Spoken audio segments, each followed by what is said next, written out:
Buenas tardes a todas, a todos y a todos. Mucho gusto, mi nombre es Paca Valenzuela. Soy trabajadora social de la primera generación de reapertura de la Universidad de Chile. Lo digo con mucho orgullo y con mucho gusto también. Nuestro colectivo es un colectivo de trabajo social y derechos humanos que nace en marzo del 2022.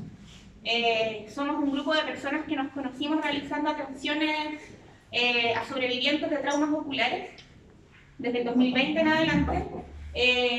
No nos conocíamos hasta ese episodio. Nuestro colectivo se llama Ovejas Negras, también por el carácter crítico en torno a las discusiones que hemos tenido en torno al trabajo social, derechos humanos y las perspectivas de transformación social que concebimos en este contexto sociopolítico. ¿Aló? Ya, ahora sí. Creo que no he escuchado lo que había dicho anteriormente, así que no lo voy a volver. Darle las gracias a la Corporación Estadio Nacional, Memoria Nacional, exprisioneros y prisioneras políticas, por acogernos, por darnos la bienvenida, por apoyarnos en esta primera actividad, en la primera actividad y conversatorio de nuestro colectivo Ovejas Negras.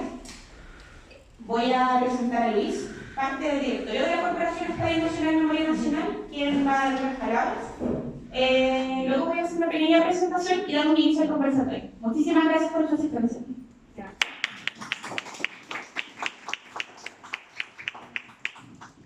Buenas tardes. Para nosotros es un honor, un placer y felices de encontrarnos en este lugar con ustedes y poder permitir que este panel nos ayude a entender situaciones que pocas veces están explicadas dentro del público en general. Para poder entender cada artículo de la Constitución que estamos proponiendo y que de hecho ya la mayoría estamos aceptando, es necesario tener estos encuentros y estas conversaciones que hacen posible el logro que estamos buscando. Para la corporación, para este sitio de memoria, en realidad es muy importante contar con la presencia de muchas organizaciones sociales y no solamente en este momento, sino que durante toda nuestra existencia y hacia adelante también lo ofrecemos para cualquier actividad, para cualquier conversatorio o alguna actividad que tengan como organización. Ovejas Negras será bienvenida así como todos ustedes. Muchas gracias. Gracias.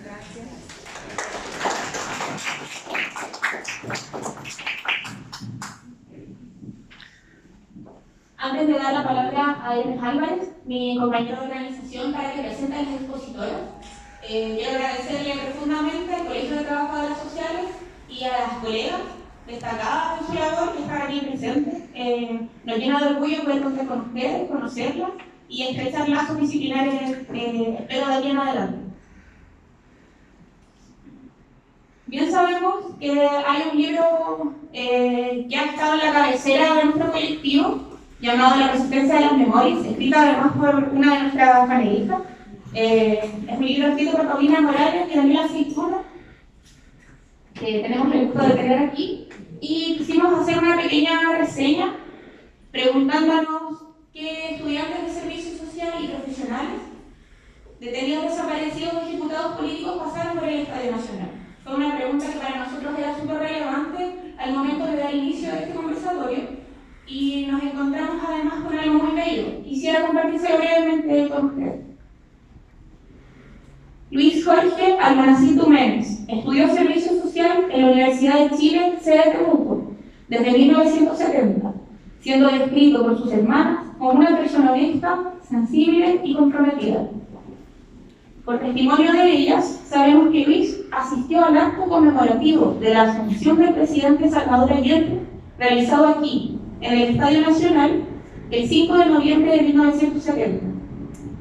Luis, quien posteriormente sería un destacado dirigente estudiantil y militante del MIR, encabezó el viaje de Temuco a Santiago, cuando los estudiantes de la Universidad de Chile, sede de Temuco, asistieron a darle la bienvenida al presidente Allende en el Estadio Nacional y posteriormente en La Moneda.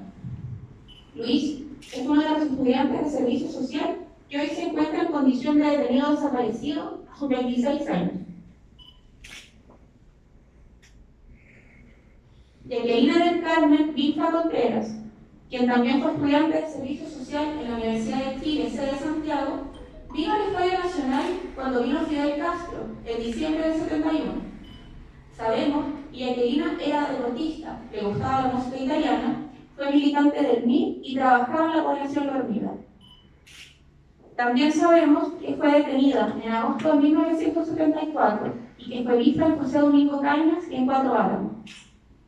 Hoy, nuestros compañeros y compañeras de la Casa de Memoria José Domingo Cañas conmemoraron a quienes fueron parte de la lista de las y los 119, lista donde Jacquelina fue parte, en el marco de la Operación Colón. Hoy le dedicamos este conversatorio a Jacquelina y a todos los presentes. Muchas gracias. Con ustedes la Eran Álvarez, parte del colectivo Ovejas Negras y Trabajadores Sociales.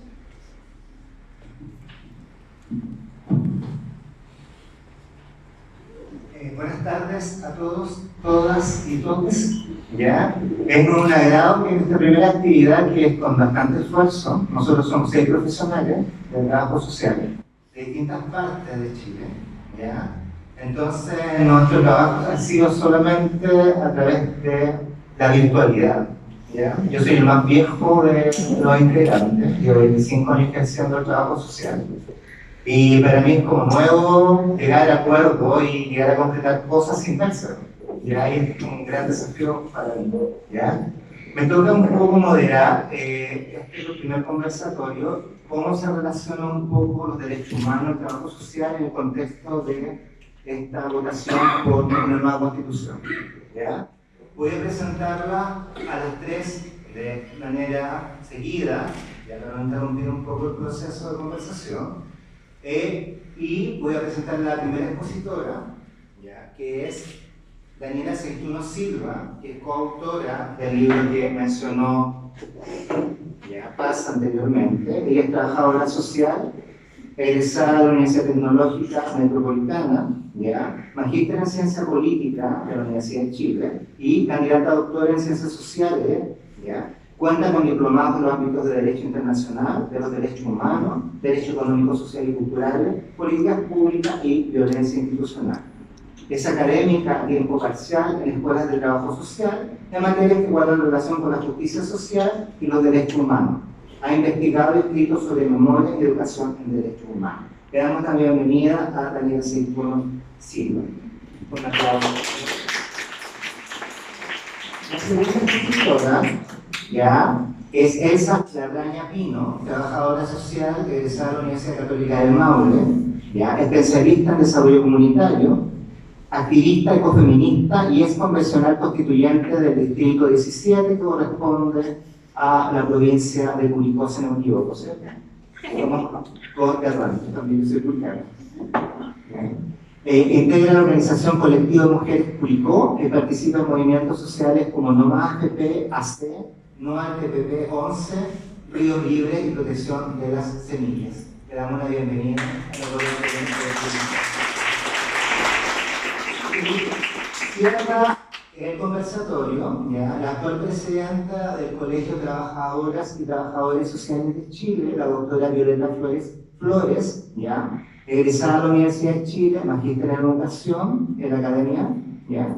Académica de la Universidad del Paraíso y directora del diplomado postítulo en desastre y emergencia, jefa del Núcleo de Investigación de Saberes y Práctica y Política en Contexto de Desastre del Observatorio de Desigualdad y Políticas Públicas y directora de la Federación Nacional de Colegios Profesionales Universitarios.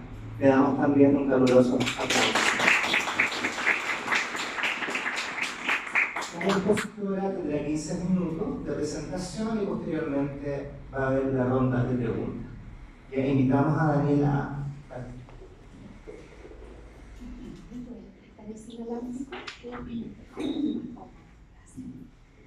Bueno, muchas gracias por la invitación al colectivo de trabajo social que tiene un nombre que me gusta mucho, Ovejas Negras, porque siento que todos y todas quienes estudiamos trabajo social somos un poco las ovejas negras de nuestras familias primero, por elegir esta profesión, pero luego también como del país y de todos los espacios en los que estamos, ¿no? Como intentando ahí hacer el contrapunto. Me siento muy honrada además de compartir este espacio con ustedes y con Violeta y con Elsa. ambas mujeres poderosas, inteligentes, sensibles, sabias, creativas, comprometidas, que honramos y que yo también reconozco. Violeta, la presidenta del colegio de trabajadoras y trabajadores sociales, y Elsa, una de las 4 colegas nuestras que fue parte del grupo de 154 convencionales, que redactó lo que será y es, lo declaramos, ¿sí?, la nueva Constitución Política de la República de Chile. En ellas, pero también en Elisa Loncón y en María Elisa Quinteros, yo quiero afirmar que este es el tiempo de las mujeres. También quisiera decir que estamos en un lugar muy especial, ¿cierto? Yo creo que todos sabemos. Esto fue un ex centro de prisión política y tortura, que desde el pasado se resignifica para constituirse como un espacio de memorias, en plural, un sitio de conciencia que además abre paso al conjunto de temas y discusiones que vinculan a los derechos humanos en el presente. Y esto último también me parece que es un gesto de memorias, porque trae los sueños de un mundo mejor que tenían muchos y muchas que les pasaron por este lugar, que pudieron sobrevivir y que están aquí presentes, o que ya no están físicamente. Luego quiero comentarles también y aclarar que yo apruebo, ¿sí? Y aprobar significa estar del lado de las transformaciones graduales, pero sostenidas y decididas que nuestro país necesita. Aprobar para mí es expresión de esa profunda vocación ética y política que tenemos las, los y les trabajadores sociales con la dignidad humana y con el buen vivir.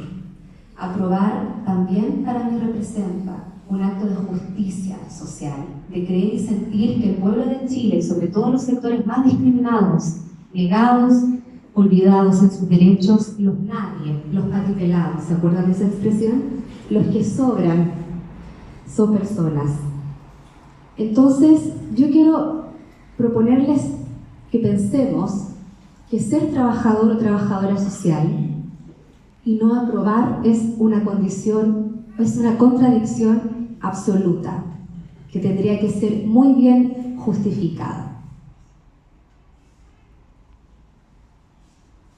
Previo a la instalación de la convención y en el marco de la campaña de la franja televisiva del rechazo, no sé si ustedes recordarán que apareció por allí un profesional que se autodefinía trabajador social, Daniel Rosas, y que además se denominó como vecino del sector Pablo de Roca de la comuna de La Pintana. Él decía lo siguiente, abro comillas, que las personas de su comuna tienen necesidades distintas, que no son las que en este momento se están discutiendo, y que el Estado ha sido más bien ausente, y que él no era ni de izquierda ni de derecha, aunque paradójicamente aparecía en el espacio destinado a la UNI. Particularidades, ¿no? Parece necesario entonces compartir algunas reflexiones que van dirigidas a los y las trabajadoras sociales, pero también a las nuevas generaciones en formación. Todo ejercicio de posicionamiento político desde lo profesional requiere de una mirada genealógica que lo sustente y lo dote de sentido. La primera escuela de servicio social que se fundó en Chile en el año 25, bajo la dependencia estatal de la Junta de Beneficencia de Santiago, no solo fue pionera en el país, sino que también en toda América Latina, marcando el rumbo para el posterior nacimiento de escuelas similares en distintos países de la región. El surgimiento de esta primera escuela, entonces, reflejó una decidida intención de profesionalización de la filantropía tradicional para dar paso a un quehacer científico, sistemático y planificado. En la base se ubicaba un espíritu modernizador que comenzó a ser demandado a la acción estatal de aquella época.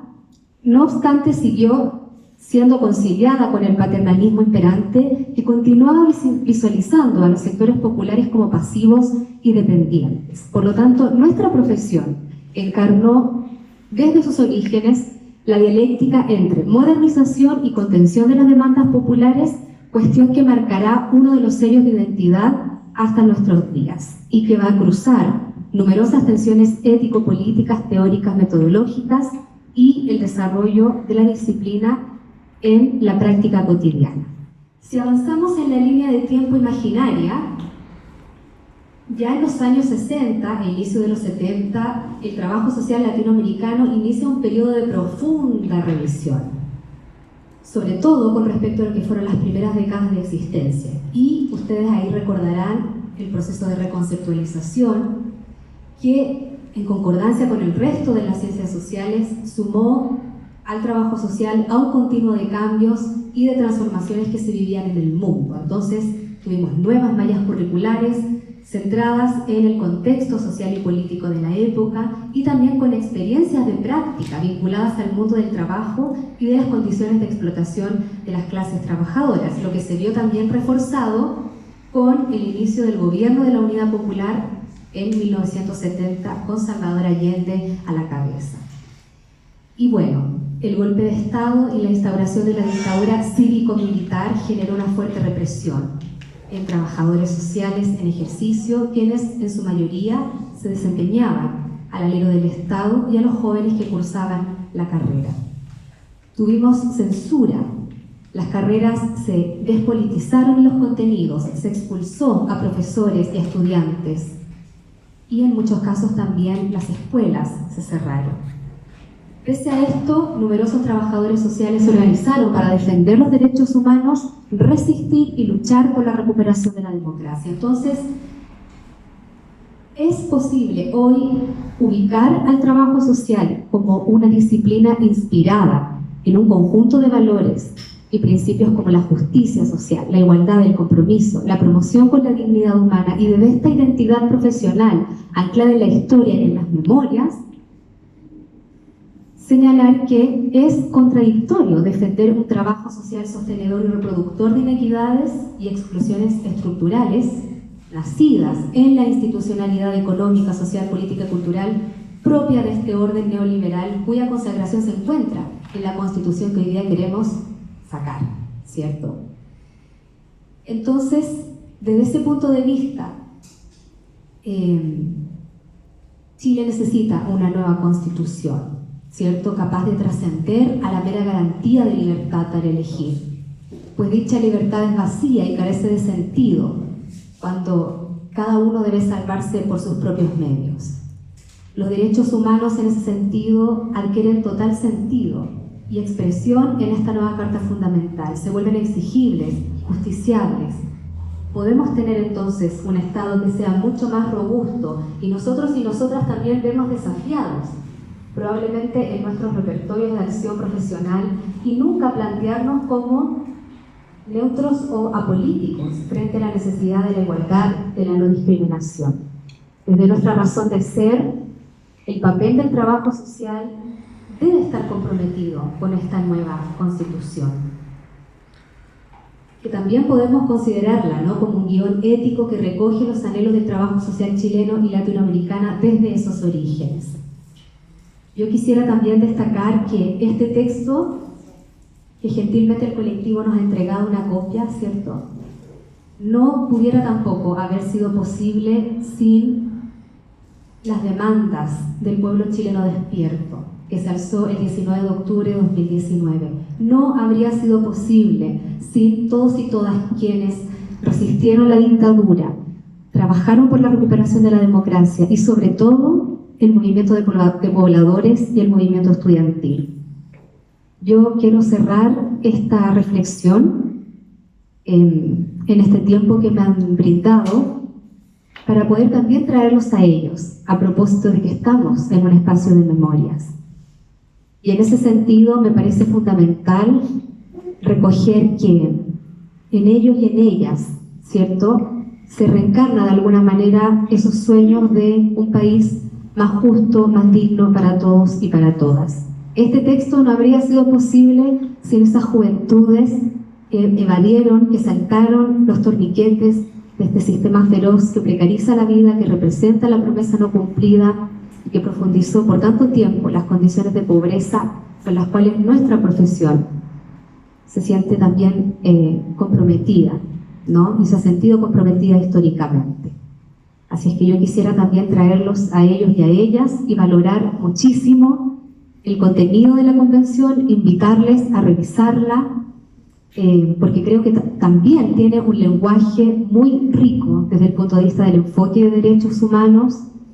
Creo que recoge efectivamente el grueso de las demandas, y creo que también ha sido una posibilidad en forma y en contenido de dar un espacio de participación política vinculante a rostros y actores, actrices que el actual sistema de participación tampoco había permitido que se expresaran de esa manera. Así es que creo que esta es una constitución para aprobar, y creo que también al trabajo social le va a permitir sin duda poder rescatar el espíritu de lo democrático, de la solidaridad, de la paridad, de la plurinacionalidad, y también, sobre todo diría yo, de la titularidad de derechos, la exigibilidad, el papel más robusto del Estado, romper con esta subsidiariedad y mano negra del mercado, y por supuesto con toda la incorporación de los estándares de derechos humanos y con foco en los grupos de especial protección. Yo diría que eso es muy importante, y creo que como trabajo social hemos de estar ahí atentos, valorando también este tremendo trabajo. Muchas gracias.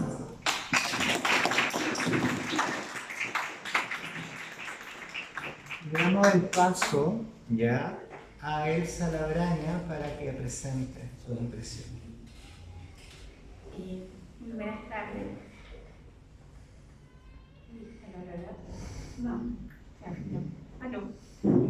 Ya, pero no me escuchas. Gracias. Bueno, muy buenas tardes. Primero que nada, gracias por la invitación, gracias por este espacio, gracias por la gente que se organiza y que hace posible las cosas, ¿no? El poder constituyente que se manifestó el 18 de octubre de 2019 es precisamente lo que nosotros veníamos activando durante muchos años. Yo soy de la provincia de Curicó, soy trabajadora social, pero mi rol más importante es el activismo.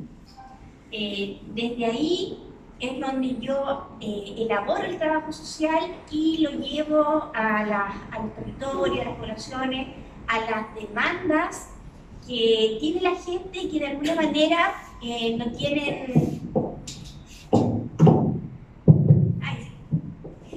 que de alguna manera está el sentimiento, pero no la herramienta para poder darle viabilidad a esa demanda y poder verla completada en un tiempo corto. Y que esa demanda social no siempre se transforme en una queja o en una petición a la autoridad.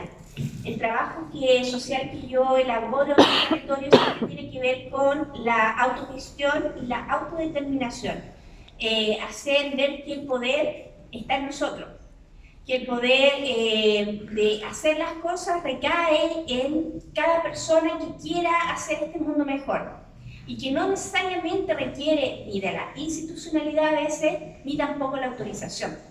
Esa es la función que me tocó cumplir en mi territorio. Desde ahí he participado y también creado muchas organizaciones de base en el tema de la protección de la semilla, la soberanía alimentaria, el tema de la norma FP, el enfrentar este tratado de libre comercio, TPP, y otros que están ahí siempre amenazando nuestra calidad de vida.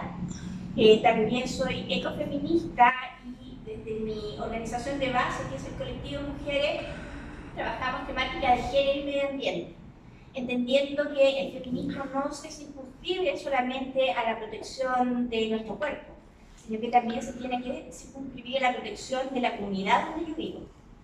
Y dentro de esa comunidad, no solamente a las personas que viven ahí, sino que también al territorio de la naturaleza que nos permite vivir ahí. Desde ese lugar que me sitúo, y desde ese lugar es donde yo también llego a la Convención Constitucional. En nuestro territorio teníamos, con las organizaciones como las que me vinculo, teníamos bastante resistencia a participar en el proceso constituyente denominado Convención Constitucional. Nosotros llevábamos mucho tiempo abogando por una asamblea constituyente, haciendo educación en las calles, en las plazas, en las sedes sociales, en todo espacio donde pudiésemos incidir, íbamos y le explicábamos a la gente la importancia de cambiar la Constitución para que su demanda social realmente pudiese tener salida, ¿ya? Porque muchas veces la gente hacía la queja, pero no veía en realidad cuál era el problema. Se quedaba solamente en la situación incómoda de que lo que ellos querían hacer no se podía hacer, pero tampoco había una reflexión mayor de cuáles eran los elementos que impedían que eso ocurriera. Entonces nos abocamos durante un buen tiempo a educar, nos abocamos un buen tiempo también a hacer el ejercicio plebiscitario, porque nosotros durante 30 años tuvimos opción a ejercer nuestro derecho soberano a través del plebiscito. Entonces era un tema desconocido. Y en la reflexión que hicimos con nuestra organización dijimos, bueno, en algún momento esto se va a dar, va a ocurrir, porque no hay más revolucionarios ni gente que lo aguante. Por lo tanto, en algún momento esto va a ocurrir. Y decíamos, quizás no vamos a alcanzar a llegar a que toda la gente entienda el proceso, pero cuando ocurra, por lo menos que sepan lo que hay que hacer. Entonces nos dedicamos durante un buen tiempo también a hacer plebiscitos en la calle, íbamos con una caja de zapatos, donde fuese, y le decíamos a la gente, ¿quiere cambiar la Constitución? Le explicábamos lo que era y le mostrábamos las distintas alternativas y siempre provocando una asamblea constituyente. Bueno, cuando vino el estallido social dijimos, ya, llegó el momento, ¿ya? Por fin ocurrió lo que tenía que ocurrir. Y empezamos a empujar la demanda, las miles de demandas que cada uno sacó a relucir durante el estallido, empezar a canalizarlas en una, que era cambiar la Constitución. Eso se logró en nuestro territorio porque la gente ya tenía como una noción de que por ahí iba el camino. Pero una vez que esta demanda, que este estallido empezó a agarrar más fuerza, que pasamos en la etapa del miedo cuando nos declararon la guerra, cuando logramos mantener la resistencia y los partidos políticos hicieron la petición al presidente de que convocaran la Asamblea Constituyente, nosotros dijimos, ya, muy bien, lo logramos. De aquí para adelante hay posibilidades de que este sistema cambie. Eso duró 3 días. No sé si ustedes lo recuerdan, esa etapa de nuestra historia, que quizás está un poco ya oculta, pero así ocurrió. Los partidos políticos, todos los partidos políticos, hicieron una carta y le pidieron al presidente que por favor convocaran una Asamblea Constituyente porque ya el país se escuchó el soberano y ya no tenía más herramientas institucionales para impedir que esto avanzara. Esto duró 3 días. El día lunes, martes, miércoles, el día jueves se juntaron y hicieron su acuerdo por la paz. Y el día viernes ya se acabó la Asamblea Constituyente y teníamos una convención constitucional. ¿Ya? Cuando eso ocurrió, nosotros dijimos, ya, otra vez nos pasaron por encima. ¿Ya? Y hicimos la crítica, así, pero ¿cómo logran ellos organizarse tan rápido? Nosotros siempre andamos como tan despacio. ¿Ya? Durante ese periodo de noviembre y diciembre, que ellos siguieron avanzando en este acuerdo por la paz y siguieron marcándonos el camino, el itinerario a través de la convención, nosotros fuimos bastante críticos. Yo soy parte también del movimiento por la Asamblea Constituyente y dijimos, ya, no vamos a participar, no vamos a ser parte de esto, vamos a sabotear el proceso y todo lo demás. Y después nos dimos cuenta que en realidad no habíamos demorado tanto tiempo en llegar a este punto, que era mejor ingresar hasta nuevamente mirándolo de afuera y siendo crítica, porque tampoco íbamos a lograr mucho con eso. Era mejor meterse al proceso porque también era algo que si bien no habían hecho un rayado de cancha, no estaba tan definido. Había muchas posibilidades de que estando adentro, sí realmente pudiésemos llevar las demandas populares al texto constitucional. Entonces, bueno, nos pusimos todos de acuerdo en mi territorio y dijimos, ya, ¿quiénes vamos? Y nos anotamos 5 personas a la convención. Después, en este andar, nos fuimos reduciendo y quedé yo, ¿ya? Pero siempre con el apoyo de mis organizaciones de base. Cuando ingresamos a la convención, yo, bueno, no sé si le quiero dar la lata o no, pero quizás hay muchos temas que ustedes no desconocen porque lo vieron por la tele. Y de verdad que la tele fue un pésimo aliado para el trabajo que nosotros estábamos haciendo dentro de la convención. Nosotros ingresamos a la convención y ya del día 1 nos dimos cuenta que iba a ser difícil porque no teníamos ninguna condición para trabajar. No estaban los computadores, no estaba la sala habilitada, no había un lugar donde nosotros pudiésemos llegar y dejar nuestras cosas, ni siquiera había un espacio donde nosotros pudiésemos almorzar, entendiendo que estábamos todo el día ahí. Todos los recursos que estaban asignados a las Express estaban siendo desviados a otros temas, por ejemplo, el tema de las colaciones, o sea, esto mismo que costaba 15.000 pesos. Decíamos, ¿cómo siguen robando de esa manera? Y en nuestras narices, entonces no lo vamos a permitir. Y lo mismo con el tema del alojamiento, ya que lo más obvio era haber tenido quizá un hotel cerca de la convención y no una Providencia cuyo dueño era amigo de alguien de las Express, ¿ya? Y cuyo costo era mucho más alto que un arriendo de cualquier departamento en el centro de Santiago. Ya, cuando hicimos esas críticas nos demoramos un mes en ponernos de acuerdo y decir, ya, necesitamos las condiciones, un mes en que nos conseguimos los instrumentos, los computadores, las mesas, algo tan sencillo como tener mesas donde sentarnos a trabajar no estaban. Y también funcionarios, porque no toda la pega la podíamos hacer nosotros, ¿no? Muchos funcionarios se ofrecieron a ir a colaborar, funcionarios públicos. De hecho, John Smock fue el primero en ofrecerse. La mayoría de la gente que trabajó ahí trabajó al principio a honores y después eso se regularizó. Y recién en el mes de agosto teníamos las condiciones para empezar también con la premura de hacer rápidamente un reglamento que nos permitiera después hacer un camino que permitiera en realidad hacer una normativa y ponernos de acuerdo, ¿ya? Porque no logramos en el reglamento cambiar también el quórum, es decir, que sea más sencillo con un quórum más bajo. Pero también era un riesgo, porque así como nosotros íbamos a conseguir un quórum más bajo, también estaba el riesgo de que los partidos políticos y la derecha también se aliaran y consiguieran ese mismo quórum. Bien, pero pasamos esa etapa, hicimos el reglamento en los que al menos los que éramos trabajo social y todos los que íbamos de movimientos sociales, generamos una gran batería de participación. Porque desde los genios que pensaron la convención nunca pensaron en la participación social, siempre pensaron en mantenernos ahí encerrados y que quizás nosotros no íbamos a llegar a acuerdo a nada y ellos iban a hacer una que otra reforma a la Constitución. Nunca valoraron el saber y la capacidad de resiliencia que nosotros tenemos, sobre todo los que venimos de movimientos sociales, que muchas veces trabajamos de forma precaria para sacar adelante los proyectos. Como no tenían esa experiencia, ni siquiera la calcularon, de que nosotros sí nos íbamos a adaptar a las condiciones que se nos habían impuesto y que nos íbamos a poder superar. Y si teníamos que comer nosotros, no nos daba lo mismo. Que si necesitábamos llevar mesa, llevábamos, nos compramos nuestras propias mesas y listo, no había tema, ya no éramos peticionarios.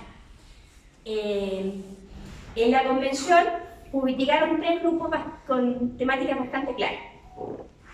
Llegamos la gente independiente y de movimientos sociales que pusimos la vida en el centro. Ese era nuestro mandato. La vida en el centro y generar toda la institucionalidad para protegerla y todas las normativas para que esta vida pueda ser digna. Hubo otro grupo grande también que llegó, y sobre todo asociado a los partidos políticos, cuyo foco era la distribución del poder y la administración del mismo. Y ahí teníamos a los académicos que se concentraron como en esa temática. Y bueno, y por el otro lado también teníamos a la derecha. Y ellos fueron a defender el modelo, o sea, eso era. Entonces, estas 3 fuerzas dentro de la convención estaban constantemente moviéndose, dialogando dentro de los espacios que podíamos dialogar, porque el tiempo no nos daba ni siquiera para discutir, ¿ya? Simplemente era conversar algo, ponernos de acuerdo y decir sí, no me parece o no. Y de ahí ya ir siguiendo posturas. La derecha se autoexcluyó, ahora todos la escuchamos llorando, que nunca los pescábamos, que no fueron considerados, que todas sus normas fueron rechazadas, pero en realidad la mitad de ellos se autoexcluyó.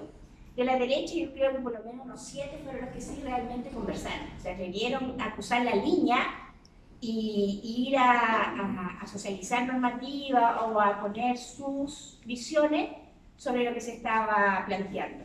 El resto simplemente no estuvo, ¿ya? Y de ahí en adelante el foco, el centro de la convención se centró, por suerte, en poner el centro de la vida, la protección de esta vida digna. Estaba todo el movimiento ecologista, se armó un grupo que se llamó Ecoconstituyentes, donde elaboramos normas para proteger la naturaleza. Y también logramos hacer estas conversas con los partidos políticos y los académicos que nos estaban proponiendo un sistema de gobierno que en realidad, no sé si ustedes lo recuerdan, no supieron no, pero al principio nadie entendía lo que estaban proponiendo. Y nosotros super open mind dijimos, ya, bueno, ellos saben, que lo hagan. Pero después cuando vimos lo que propusieron y no tenía pies ni cabeza, nosotros mismos tuvimos que decir, oye, ¿saben qué? Nosotros tuvimos que tomar una postura más conservadora, decir, ¿saben qué? Mejor regulemos un poco esto. Si nosotros lo entendemos, la gente menos. Y desde ahí es como que se generó esta dinámica dentro de la convención. Hubo un tema tabú que, por más que uno lo intentó romper, no se pudo, que es el tema del modelo económico. No hubo caso de hacer esas discusiones. El tema de la propiedad, si ustedes ven, el artículo que quedó es mínimo, ¿ya? Incluso menos que la Constitución del 80, ¿ya? Y es porque había mucha resistencia a hacer esas discusiones. Y también el tema que quedamos al debe es la nacionalización de la gran minería para poder llevar a cabo el financiamiento de los derechos sociales. Esa fue una pelea dura que en realidad no hubo por dónde abrir una grieta y poder darle.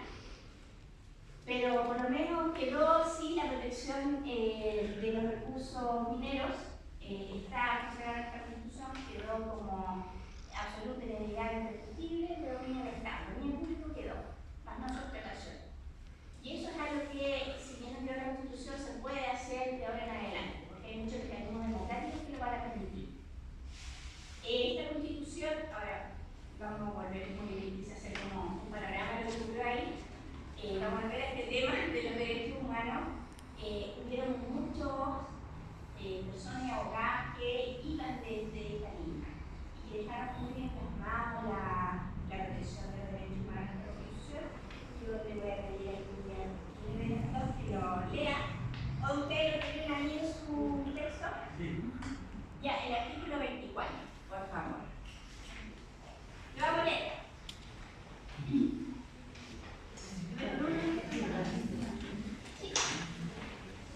A raíz de la experiencia y de esta herida histórica que nos ha causado el Estado, es que este artículo yo creo que nos va a ayudar en el futuro a representar en condiciones mucho más óptimas cuando nuevamente la historia de Chile podría ocurrir situaciones similares.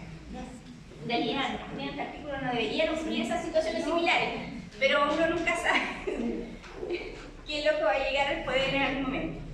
¿El artículo 24 lo tiene? Sí, estamos pasando las notas. Espera un poquitito.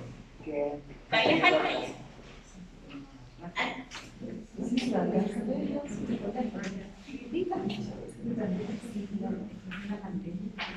a leer.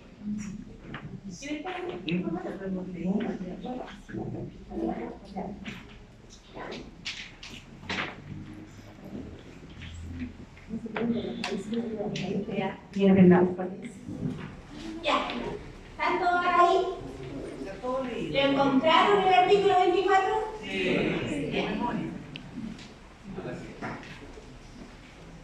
El artículo 24 dice: las víctimas y la comunidad tienen derecho al esclarecimiento y conocimiento de la verdad respecto de graves violaciones de los derechos humanos, especialmente cuando constituyan crímenes de lesa humanidad, crímenes de guerra, genocidio o despojo territorial. La desaparición forzada, la tortura y otras penas o tratos crueles, inhumanos o degradantes, los crímenes de guerra, los crímenes de lesa humanidad, el genocidio y el crimen de agresión son imprescriptibles e inamnistiables. Son obligaciones del Estado prevenir, investigar, sancionar e impedir la impunidad. Tales crímenes deben ser investigados de oficio con la debida diligencia, seriedad, rapidez, independencia e imparcialidad. La investigación de estos hechos no será susceptible de impedimento alguno. Las víctimas de violación de los derechos humanos tienen derecho a la reparación integral. El Estado garantiza el derecho a la memoria y su relación con las garantías de la no repetición y derechos a la verdad, justicia y reparación integral. Es deber del Estado preservar la memoria y garantizar el acceso a los archivos y documentos en sus distintos soportes y contenidos. Los sitios de memorias y memoriales son objeto de especial protección y se asegura su preservación y sostenibilidad. Bueno, ese artículo en realidad yo creo que refleja lo que muchas personas que vivieron situaciones de violencia, vulneración de sus derechos humanos,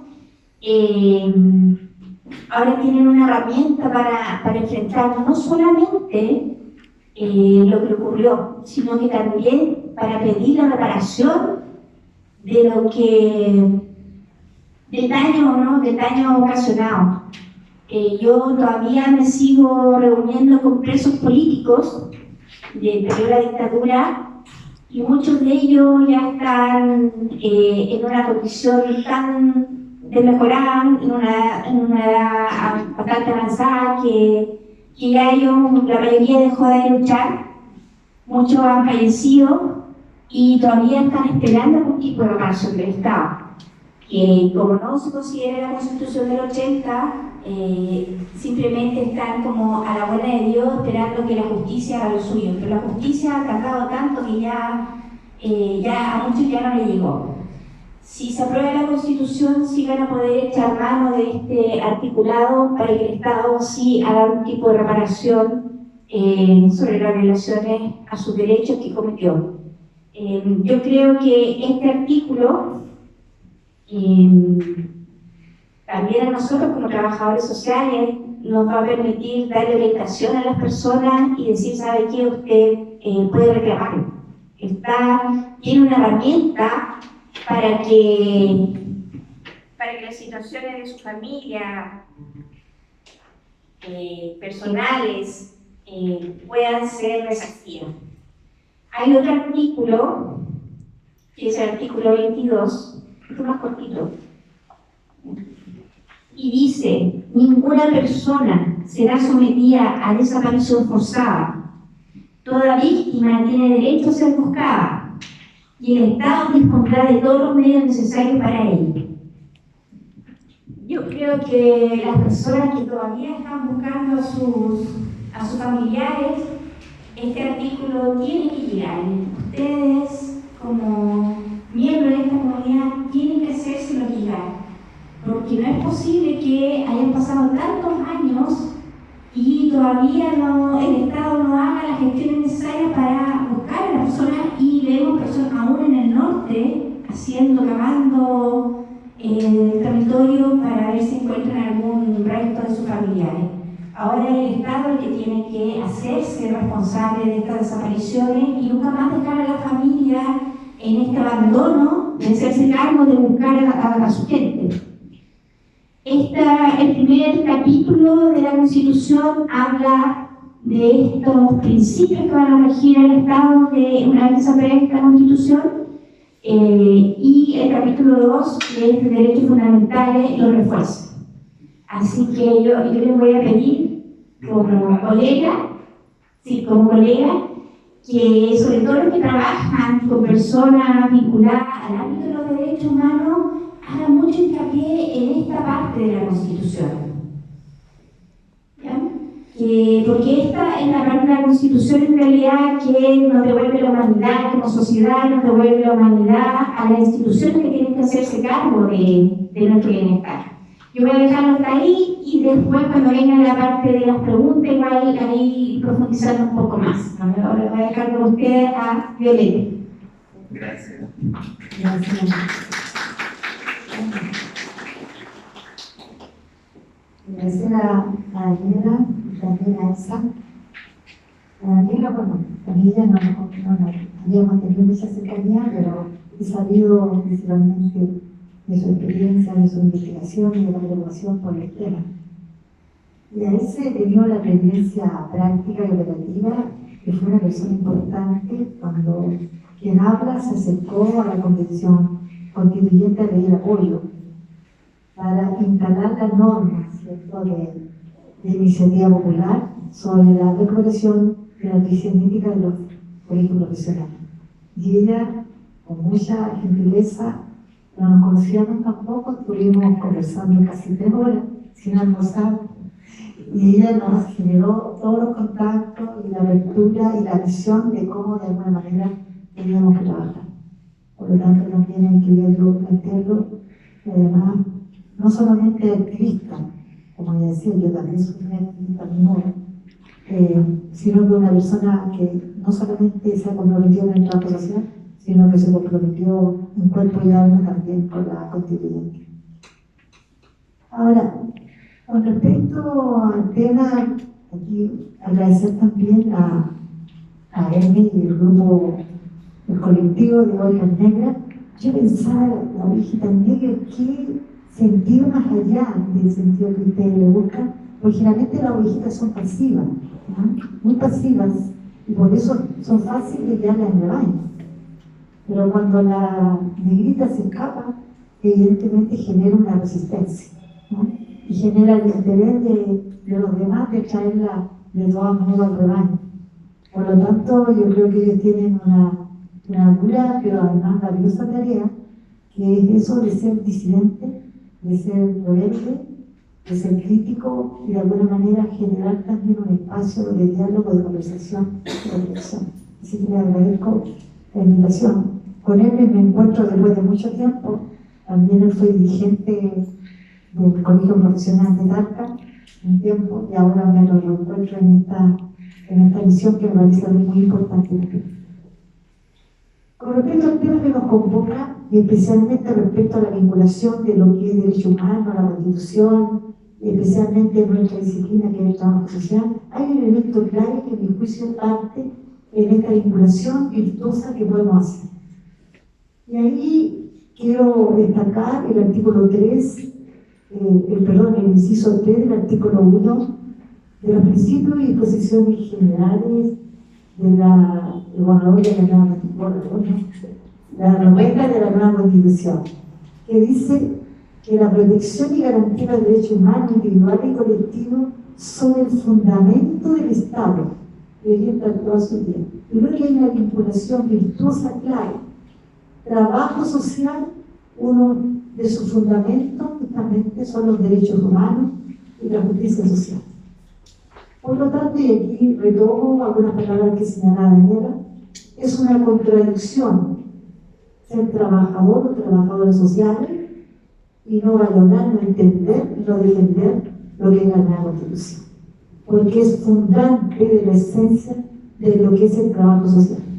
Y además, el trabajo social surge en un proceso, hay varias lecturas de su surgimiento, pero yo me quedo con ese surgimiento que tuvo espacio, más allá de los procesos históricos, lo que significó romper con la cuestión social, el dar una oportunidad, un espacio de cómo defender los derechos de los y las trabajadores, de los excluidos, de los discriminados y los nadie.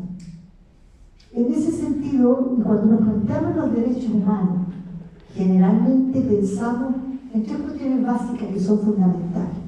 Siempre pensamos que los derechos humanos tienen que tener universalidad, porque si no, no son derechos humanos.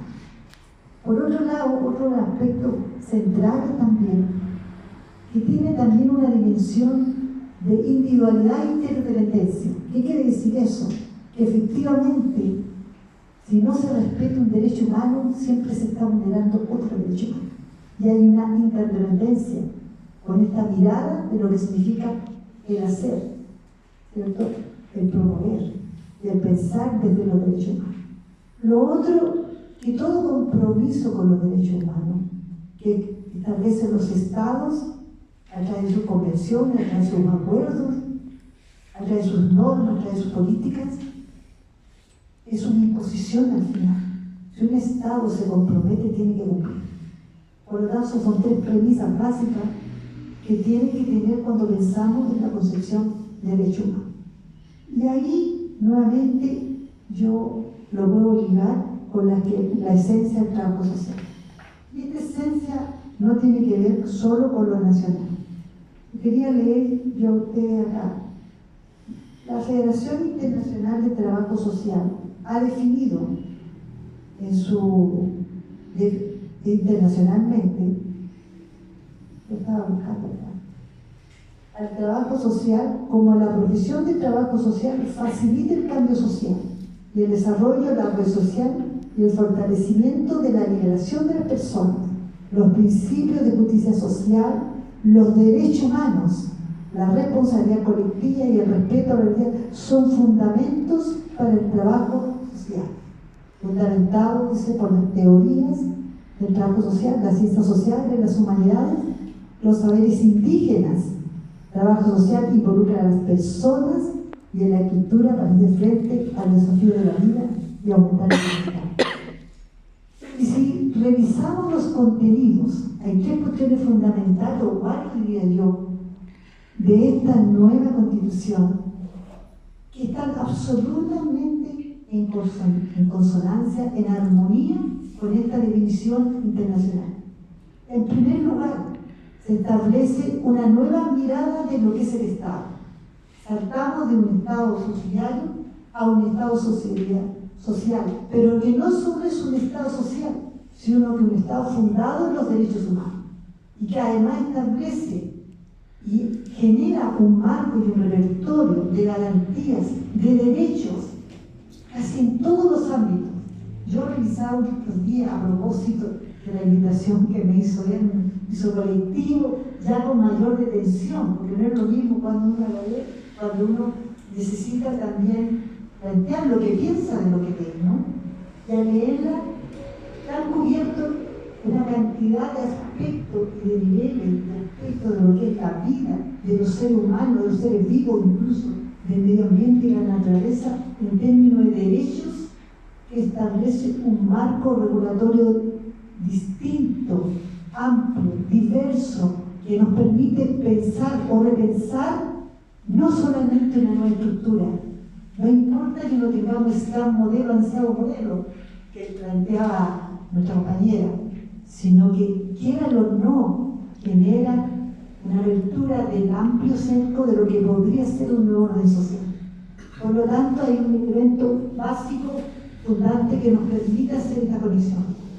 En segundo lugar, esta nueva constitución, que ha significado tanto el sacrificio, tantas peleas, ¿cierto? Y como nos señalaba nuestra compañera, este difícil proceso de debate, de discusión, de acuerdo, también genera algo que es tremendamente importante. Hace la apertura real, concreta de lo que es la participación social, la participación ciudadana, la participación política. Y genera herramientas, por lo menos un marco de herramientas que permite, de alguna manera, cambiar desde esa perspectiva la posibilidad de cómo se generan las relaciones de poder en nuestro país. Y eso, evidentemente, en la medida que se traduzca en reglamentos, en política, va a generar efectivamente una relación de mayor igualdad, de mayor oportunidad, de mayor participación, de mayor injerencia de quienes han estado excluidas durante tanto tiempo.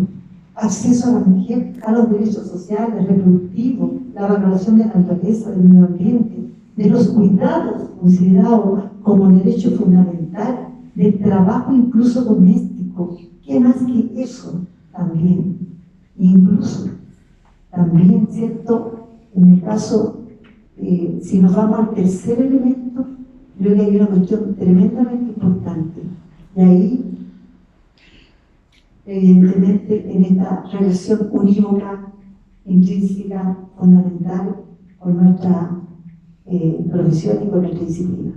Es más, nosotros nos tenemos que apropiar de la Constitución, Elsa, Daniel, ¿no? Podemos decir que es nuestra Constitución, porque hace algo fundamental también. Pone al hombre, al ser humano, por sobre el capital. ¿Y dónde lo pone principalmente? En lo que es el trabajo. Y valora así la importancia del trabajo y además la función social del trabajo y el derecho de los y las trabajadoras, ¿cierto?, a todo lo que significa hoy día, no solo el tener un trabajo decente con lo que implica, sino que a garantizarlo por parte del Estado. Y no solo el trabajo, sino que la afiliación también a las organizaciones sociales, gremiales y todo espectro de organización establece el derecho sin cuestionamiento a ser parte de una organización y más aún de lo que es una organización gremial y sindical. Y también los derechos a la organización, no solamente, sino que a la negociación y a la huelga, incluso sin discriminar, ser público, ser privado.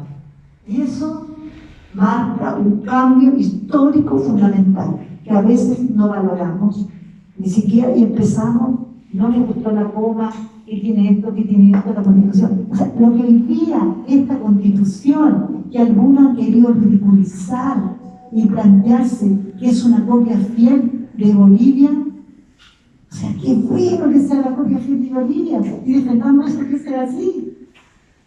Niega efectivamente todo este proceso de debate, de discusión, de energía y de nueva mirada de generar este nuevo orden social, político y cultural. Porque no solamente eso permite a los individuos, que es lo que nosotros siempre hemos querido también como disciplina, generar nuevas posibilidades de educación, de cultura e incluso de relaciones humanas básicas, fundamentales.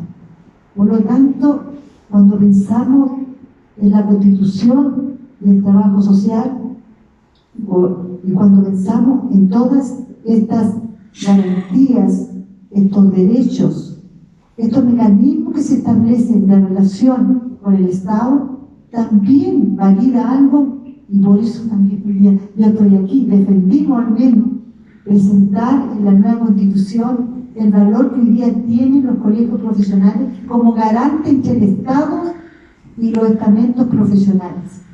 Porque hay algo que hoy día no tenemos tampoco.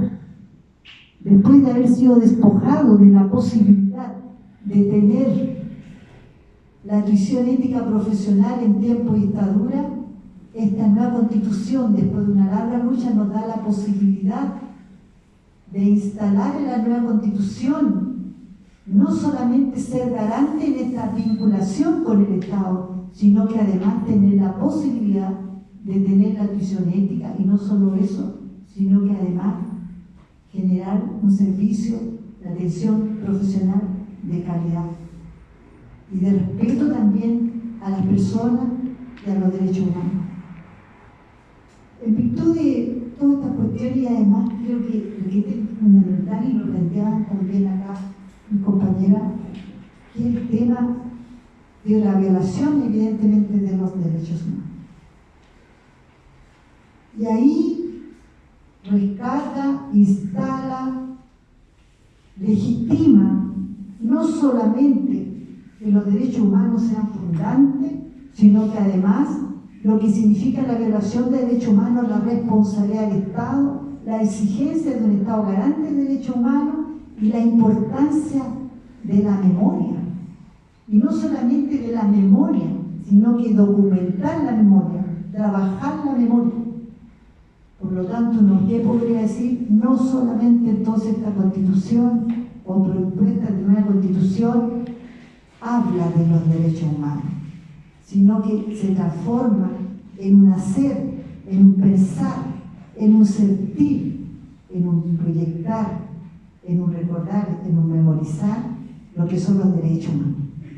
Y por eso, y mantener vivo no solamente su esencia, su accesibilidad, su promoción y su defensa, sino que además nos da la oportunidad hoy día al trabajo social chileno tener una herramienta efectiva que nos permita ampliar las posibilidades, no solamente de investigar en el trabajo social, de actuar en el trabajo social, de aplicar nuevas metodologías del trabajo social, sino que además nos permite generar una relación virtuosa, distinta, no solo desde lo epistemológico, sino que también desde lo metodológico y de lo que es la posible instrumentalización de la política social, no solamente al servicio de las instituciones y de la reproducción de las dificultades y de la pobreza en Chile y de las oportunidades, sino que además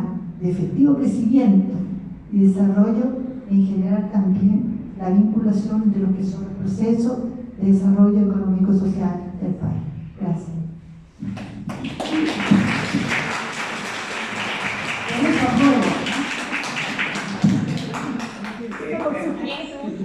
Sí, terminaron las exposiciones, vimos ya, no quiero resumirlas para perder tiempo un poquito para hacer las preguntas, ¿ya? Entonces la invitación ahora que las preguntas que realicen sean breves para que puedan participar mayor cantidad de ustedes, ¿ya? ¿Está abierta la posibilidad de hacer preguntas?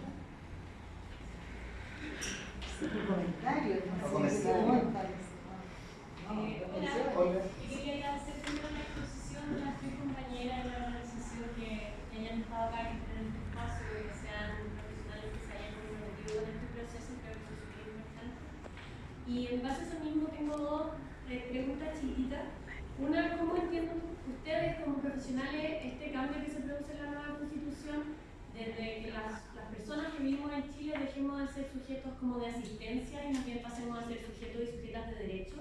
Y algo que igual en el trabajo social se repite mucho, como que generalmente está estandarizado, ver, completar fichas, ver quién calza o no calza para cierta ayuda, para cierto mono, para como que tiende a reducirse a eso. Y yo entiendo que hay mucho más que eso por un lado. Y lo otro, si bien todos creo y todas acá partimos del hecho de que está una buena constitución, una nueva buena constitución y de que vamos a ganar en septiembre, esto luego hay que hacerlo cambio. Esta constitución hay que pasar las leyes y sabemos que la composición de las cámaras que tenemos en este minuto son bien complejas. Entonces, ¿cuál es el rol que ustedes creen que tenemos que tener o tienen que tener los gremios profesionales, los colegios profesionales y las organizaciones sociales una vez que esta constitución sea aprobada y se tenga que transformar en leyes? Gracias. ¿Vamos contestando aquí yo? Sí, podrían.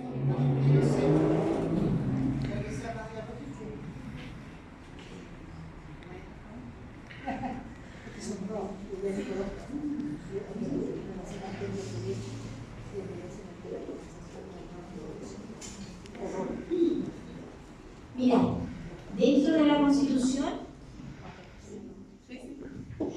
Constitución hay mecanismos democráticos. Por lo tanto, el tema del poder que nos queda encapsulado en una ley que por siglos nos ha dicho cómo vivir. Una vez que esta Constitución sea aprobada, existe la iniciativa popular de norma, en la cual nosotros mismos podemos elaborar nuestras propias reglas, leyes, conseguir el patrocinio y esta se ingresa a la vía legislativa tal como cualquier representante de la Cámara, ¿ya? Para eso necesitamos un 3% de los patrocinios del padrón electoral. 3% del patrocinio del padrón, que es más o menos 15 millones de personas, vendría siendo como 700.000 personas.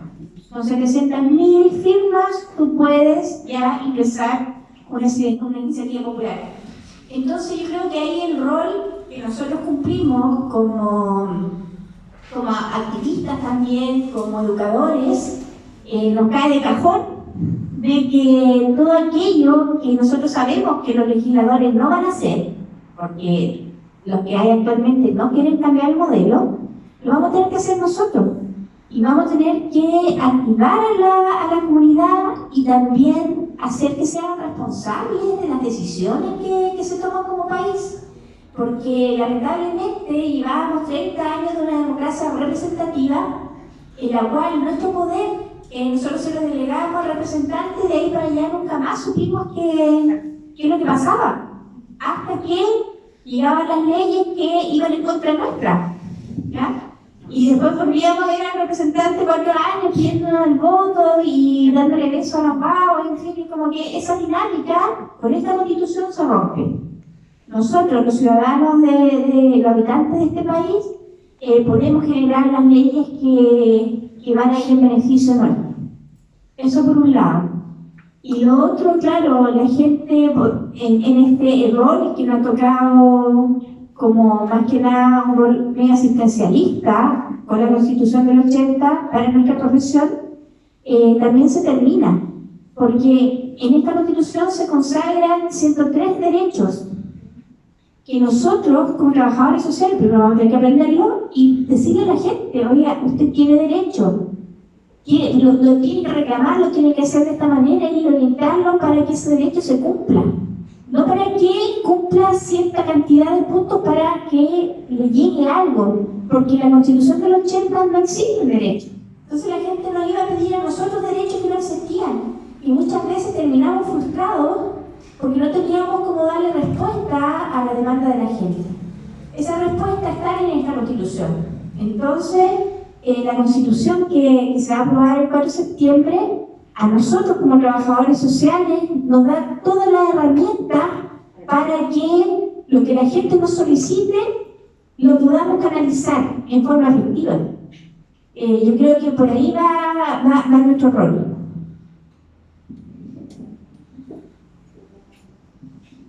Sí, mira, me parecen súper interesantes las preguntas y para complementar lo que dice Elsa, yo solamente agregaría que algo que retomaría también de lo que dijo Violeta, que es que el enfoque de derechos humanos está bastante bien logrado. De hecho, Amnistía Internacional y varias otras organizaciones de la sociedad civil vinculadas a temas de derechos humanos lo han señalado así, ¿no? Como los elementos básicos de reconocernos como sujetos de derechos, establecer que el Estado va a tener un rol y va a tener que cumplir obligaciones generales que apelan a la universalidad, pero también al principio de igualdad y no discriminación que cruza sectores excluidos. Creo que es un súper logro, incluso desde el punto de vista del lenguaje, que es una constitución que da cuenta de que detrás de los convencionales constituyentes había gente que sabía de lo que estábamos, hacia dónde queríamos caminar. Por ejemplo, se habla del derecho al placer, que nosotros ustedes lo han leído. ¿Sí? El derecho al placer, vamos a ver el derecho al placer. Sabíamos, pero era escrito. ¿Cómo se garantiza? ¿Cómo se garantiza? Programas de educación sexual también, ¿no? Temas de reproducción, temas de sexualidad, en fin.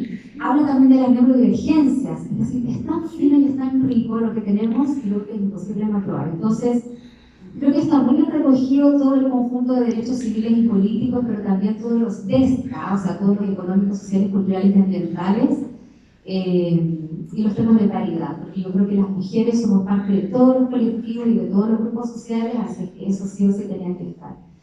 Y declara además explícitamente que aquí hay un contexto de un Estado social de derechos, que es el paraguas ideal que establecen todos los instrumentos internacionales de derechos humanos para proponer una constitución con un enfoque de derechos. Entonces, yo creo que en ese sentido está muy bien logrado y como dicen mis compañeras, aquí hay una posibilidad amplia de retomar algo que siempre hemos venido conversando, discutiendo, creyendo, pero que ahora lo vamos a tener como unas garantías y que se va a ver permeado en la institucionalidad, en el papel del Estado, en el tipo de trabajo que vamos a poder realizar y que yo creo que también es un desafío para la formación profesional. Es decir, cómo las mallas curriculares de todas las escuelas de trabajo social del país van a leer esto y van a decir vamos a tener que hacer ajustes en los fondos de investigación, en los planes de vinculación con el medio y en las mallas curriculares. Sí, porque hay un nuevo escenario, hay un nuevo Chile y ahora es el tiempo. Y también, en relación a tu segunda pregunta, creo que ahí no podemos descansar una vez que este documento eventualmente, que es lo que queremos, está aprobado. Porque la Constitución es un momento y es una parte. En el futuro quizás vamos a poder hacer reformas progresivas. De hecho, la idea de la progresividad en la universidad está recogida acá. Pero entonces también tenemos que organizarnos, ¿no? Desde las organizaciones de la sociedad civil, las que militamos, desde la academia, desde la calle, desde los movimientos, y poder asumir, sobre todo, me gusta mucho eso que ha dicho Elsa, este papel promotor, educador, ¿no? De la pedagogía de esta información, de cómo la vamos a transmitir. Entonces, ahora viene también un momento importante y para eso tenemos que organizarnos, estar despiertas, despiertos y ser parte también. O sea, las y los trabajadores sociales tenemos que estar en la nueva institucionalidad de derechos humanos. Bueno, yo trabajo hace 11 años en el INDH, pero yo aquí quiero que abramos esas posibilidades también, ¿no? Lo que va a ser la Defensoría del Pueblo, la Defensoría de la Niñez que ya existe, la Defensoría del Medio Ambiente, es decir, tenemos que también robustecer de manera específica la institucionalidad, pero también de manera transversal. Y allí yo creo que las y los trabajadores sociales tenemos que poder estar, junto a otras profesiones también, pero sobre todo nosotros y nosotros, a defender dentro de ese campo, no quiero ponerme como en un lenguaje como bélico, ¿no? Pero tenemos que defender y disputar esos espacios de poder. Esta es nuestra constitución. Gracias. Bueno, la compañera ¿Quién más? la mayor parte, pero yo quiero quedarme un poco con las dos cuestiones que planteó Carolina. Yo creo, primero, hay que ser muy realista, ¿no? Hay juicio.